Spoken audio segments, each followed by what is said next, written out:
Hey everybody, it's Patrick. It's Tuesday, and on Tuesdays I talk about long hair. Today I'm going to go back to the basic series that I started a couple months ago. Today I'm going to go over one thing that people ask me about quite a bit, which is the difference between straight hair and curly hair, what causes it, and how to take care of it. Now, one of the things that I make sure to do on my channel is to let everybody know that the advice that I give is advice based on my own experience, and that is as someone who has straight hair that is coming in a certain way, that has a certain level of hydration to it, that has a certain thickness, all of that, because all of those play a factor into your hair care. So if I were to give advice about curly hair, kinky hair, afro hair, it wouldn't be based on my own experience. And in fact, I find that the channels that have that type of experience are the ones that give the best advice, because they can tell you about their own personal workings with their hair, what has worked for them, and therefore if your hair is like theirs, then you may have better success at doing what they did. Now, that is not to say that if you have straight hair that is fairly dry, gets oily after a while, just like my hair, that what works for me is necessarily going to work for you. The chemical composition of hair and your life circumstances and all of that are different from one person to the next, and therefore you always should experiment to see what works for you and stay with that. Don't let somebody talk you into buying a particular product or trying a particular style just because it works for them, because it's not necessarily going to work for you. So why do we have different types of hair?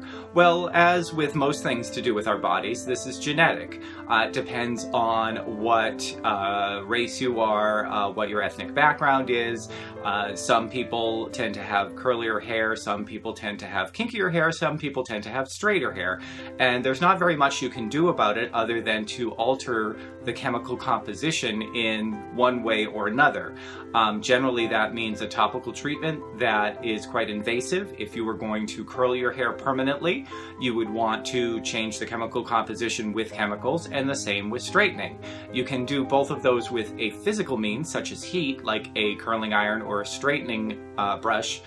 Both of those are temporary solutions, but they can get you the effect that you want. However, that's not going to change the way that your hair behaves if it's left in its natural state. So there are two main factors why your hair would be curly or straight. The first is the hair follicle itself. People with straight hair tend to have a very round hair follicle. That means that when it falls or when it grows, as your hair, the keratin in your hair, as it dies off, as it comes out of your scalp, that keratin dies off, it hardens, and if the follicle is straighter, that means that it's going to be smoother as it goes from the top of your head all the way down the shaft.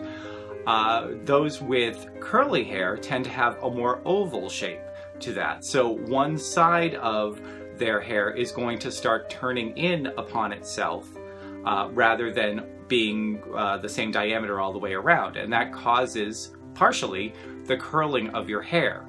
People with kinkier hair that tends to go in more of a Z pattern, that's where you would see a more of an afro style, their hair follicles tend to be a lot flatter, so it goes beyond an oval and more to a flat surface, and that means that the hair is going to go back and forth as it falls, rather than turning around on itself or just falling straight down. The second main cause of curl or kink in your hair is sulfur atoms. Sulfur is one of the chemicals that's found in keratin, which makes up your hair follicles, and those sulfur atoms tend to want to bond with one another. That's called a disulfide. Those disulfide atoms that are created, or molecules that are created with those two sulfur atoms coming together, tend to, the wider apart they are, the wider apart that bond is, means you get more and more curl in your hair as your hair tends to just grow around in that shape. So I'm not explaining it very well, but it's a chemical thing. So you've got the physical, as your hair is growing, it can turn in on itself because of the shape of the follicle itself, and then the sulfur in your hair can also chemically change the way that your hair behaves.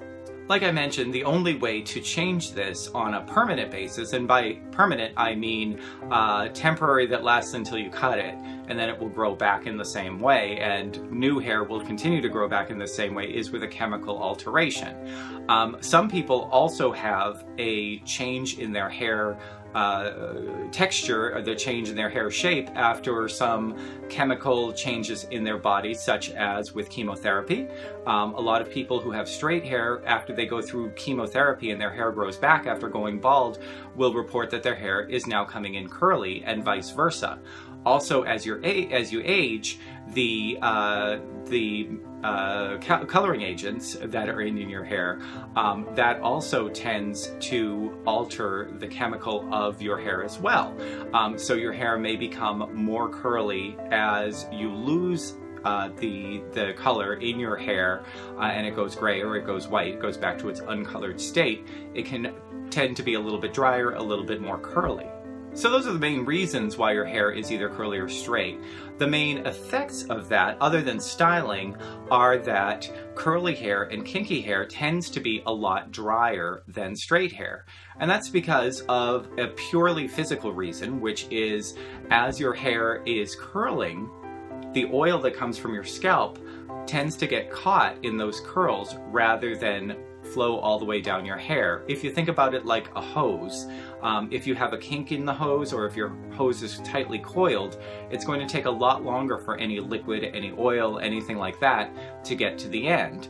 Same thing with your hair. So though you can soften and moisturize your hair with conditioner that will change the pH balance of your hair, people with curly hair or kinky hair tend to need to replace the oil in their hair a lot more than people with straight hair. People with straight hair tend to need to apply conditioner or oils to the ends of their hair only, whereas people with curlier hair or kinkier hair, it tends to be a lot drier. Especially the curlier or kinkier it gets, it tends to be a lot more brittle, so they tend to need to condition it a lot more, add a lot more oils, replace the natural oil that comes from your scalp as you go along. So after you have a wash, you're going to have to really replace that.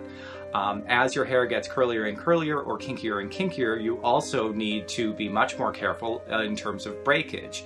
If you watch anybody who has natural hair, natural afro hair, they will talk about protective styles such as twists or braids that tend to allow the hair to stay away from the elements and tend to hold a style better and also protect the hair from breakage. This is something that you should check out some natural hair channels to see if it's not something that you have an experience with, to see what people with that type of hair tend to need to do in order to maintain that style. Now, of course, this is all dependent on your own particular hair and your own particular experience with your hair. So again, you should always strive to experiment to see what works for your particular hairstyle, your particular hair type, your particular amount of curl and amount of necessity for conditioning. When you find something that works for you, then that's great. But make sure that if you are starting an approach to looking to see how your hair will behave, you start from a base of someone who has expertise in the type of hair that you have. Thanks so much for joining me this week. I'm here every Tuesday talking about long hair. There's a couple other things on my channel that you might want to check out, so if you want to, you can subscribe and keep up with everything we do here. You also, if you have any questions about long hair, hair care, hairstyles, please leave them in the comments down below. I'd be really happy to hear from you. Thanks for joining me this time. I'll see you again next time.